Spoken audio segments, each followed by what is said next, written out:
आज हागल्या मुतल्याचे पण स्टोरीज इंस्टाग्रामवर जातात. स्नॅपचॅट नावाचं ॲप्लिकेशन, फोटोंवरनं गप्पा मारणे, स्ट्रीक मेंटेन करणे, की बाबा इतके वेळा आपण एकमेकांना फोटो पाठवले, ती स्ट्रीक मेंटेन नाही झाली की एक डमरू वाजायला लागतं, फ्लिकर होत राहतो तो, की तुमचं संपतंय, चालू करा काहीतरी नवीन. किती ॲडिक्टिव्ह आहे. आणि मी स्वतः अडिक्ट झालोय त्याला. तर मी दिवसात एक फोटो त्या ह्याच्यावरनं पोस्ट नाही केला तर मला असं होतं की यार फक, काय केलं आज आपण. काही असतो तो रॅन्डम ब्लँक स्क्रीन सुद्धा असते, काही दिसत नाही त्या फोटोमध्ये.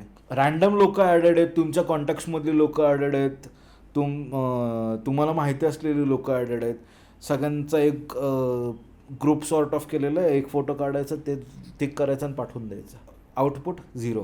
रील्स, स्टोरीज, रील्स नाही स्टोरीज, जे इंस्टाग्रामवरती किंवा फेसबुकवरती स्टोरीज टाकल्या जातात. मला आठवतं आधी फक्त बड्डे पुरतच्या स्टोरीज टाकायचो आपण एखाद्याच्या. आज हागल्या मुतल्याच्या पण स्टोरीज इंस्टाग्रामवर जातात. मी आज आईस्क्रीम इथं खाते, मी आज इथं फिरायला आली आहे,